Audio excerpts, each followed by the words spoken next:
Chikkajajur Ballari railway doubling ಯೋಜನೆಯ ಭೂ ಸ್ವಾಧೀನಕ್ಕೆ ಹೆಚ್ಚುವರಿ ಪರಿಹಾರ ಮಂಜೂರಾತಿಗೆ ಆಗ್ರಹಿಸಿ ಜಿಲ್ಲಾಧಿಕಾರಿಗೆ ಮನವಿಯನ್ನ ಸಲ್ಲಿಸಲಾಯಿತು.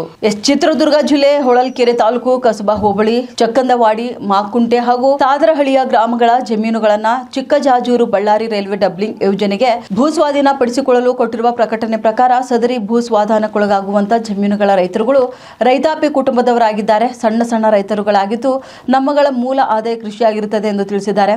ಮತ್ತು ಸ್ವಾಧೀನಪಡಿಸಿಕೊಳ್ಳುವ ಜಮೀನಿನ ಭಾಗಗಳಲ್ಲಿ ಕೂಡ ಹೆಚ್ಚಿನ ಪ್ರಮಾಣದ ನೀರಿನ ಸೌಕರ್ಯವಿದ್ದು ಸದರಿ ಭೂ ಸ್ವಾಧೀನಪಡಿಸಿಕೊಳ್ಳುವ ಪ್ರದೇಶದಲ್ಲಿ ತೋಟಗಳಿಂದ ಕೂಡಿದ್ದು ಹೆಚ್ಚಿನ ರೀತಿಯಲ್ಲಿ ಫಲ ನೀಡುವ ಗಿಡ ಮರಗಳು ಸಹ ಕಳೆದುಕೊಳ್ಳುವುದರಿಂದ ನಮಗೆ ಕೃಷಿ ಆದಾಯದ ಪ್ರಮಾಣ ತಗ್ಗುವುದರಿಂದ ಆರ್ಥಿಕವಾಗಿ ತುಂಬಾ ನಷ್ಟ ಉಂಟಾಗುವುದು ಎಂದು ತಿಳಿಸಿದ್ದಾರೆ. ನಮಗೆ ಮುಂದಿನ ಕೃಷಿ ಚಟುವಟಿಕೆಗಳಿಗೆ ತೊಂದರೆಯಾಗದಂತೆ ನೋಡಿಕೊಳ್ಳಲು ರೈಲ್ವೆ ಇಲಾಖೆಯಿಂದ ಈಗಾಗಲೇ ನಿಗದಿಪಡಿಸುವ ಅವಾರ್ಡ್ ದರಗಳಿಗಿಂತ ಹೆಚ್ಚಿನ ರೀತಿಯಲ್ಲಿ ಪರಿಹಾರವನ್ನು ಮಂಜೂರು ಮಾಡಿಸಿಕೊಡಬೇಕಾಗಿ ಆಗ್ರಹಿಸಿದ್ದಾರೆ.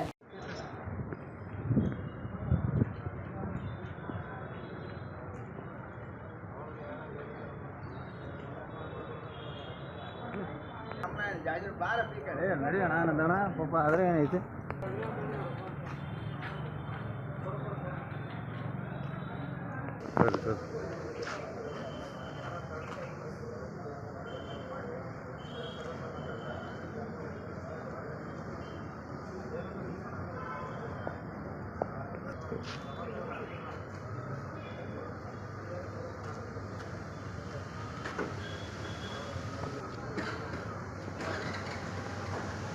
ಎಷ್ಟು ಎಕರೆ ಹೋಗಿದೆ? 26 ಎಕರೆ ಹೊಳಲ್ಕೆರೆ ತಾಲೂಕು ನಮ್ಮೂರಲ್ಲಿ 36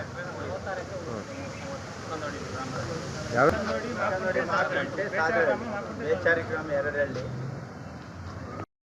ಚಿಕ್ಕಜಾಜೂರು ಟು ಬಳ್ಳಾರಿ ರೈಲ್ವೆ ಡಬ್ಬಿಂಗಿಗೆ ಲೈನ್ ಕೊಟ್ಟಿದ್ದೇವೆ. ಲೈನಿಗೆ ನಮ್ಮ ಜಮೀನುಗಳೆಲ್ಲ ಹೋಗ್ತಾ ಇದ್ದಾವೆ, ಅಕ್ಕಪಕ್ಕಿರೋವೆಲ್ಲ. ಸರ್ಕಾರದ ವ್ಯಾಲಿ ಪ್ರಕಾರ ನಮ್ಮದಿರೋದಲ್ಲಿ ಕಡಿಮೆ 4 ಲಕ್ಷ ರೂಪಾಯಿ ವ್ಯಾಲಿ ಐತೆ. ನಮ್ಮೆಲ್ಲ ಅಡಿಕೆ ತೋಟಗಳು 4 ಲಕ್ಷ, ಒಂದು ಕುಂಟಿಗೆ 4 ರಿಂದ 5 ಲಕ್ಷ ರೂಪಾಯಿ ತಗೊಳ್ತಾ ಇದ್ದೀವಿ. ನಾವು ಕೊಂಡ್ಕೊಂಡಿದ್ದಾರೆ ಎಲ್ಲ ರೈತರು. ನಮಗೆ ಬರೋದು 50,000 ರೂಪಾಯಿ ಬರೋಲ್ಲ ಒಂದು ಕುಂಟಿಗೆ. ನಮಗೆ ಕಡಿಮೆ ಆಗೈತೆ. ನಮಗೆ ಸರ್ಕಾರ ದಯಮಾಡಿ ಸ್ವಲ್ಪ ಜಾಸ್ತಿ ಪರಿಹಾರ ಕೊಡಬೇಕಂತ ನಾವು ರೈತರೆಲ್ಲ ಕೆಳಗೆ ಬಂದಿದ್ದೀವಿ. ಯಾರಿಗೆ ಮನವಿ ಕೊಟ್ಟರಿ, ಏನಂದ್ರು? ಜಿಲ್ಲಾಧಿಕಾರಿ ಇರಲಿಲ್ಲ, ಕುಮಾರಸ್ವಾಮಿಗೆ ಉಪ ಜಿಲ್ಲಾಧಿಕಾರಿಗೆ ಮನವಿ ಕೊಟ್ಟಿದ್ದೀವಿ.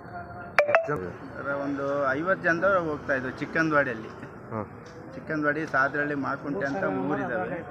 ಎಲ್ಲ ಸರ್ವೆ ನಂಬರ್ ಅದರಲ್ಲಿ ಹಾಕಿ ಲೆಟ್ರ್ ಮಾಡಿ ಕೊಟ್ಟಿದ್ವಿ.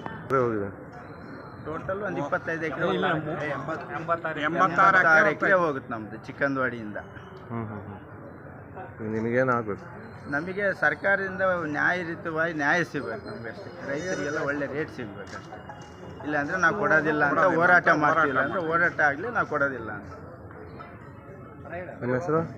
ಆನಂದಪ್ಪ, ಮಾಜಿ ಗ್ರಾಮ ಪಂಚಾಯತ್ ಅಧ್ಯಕ್ಷ.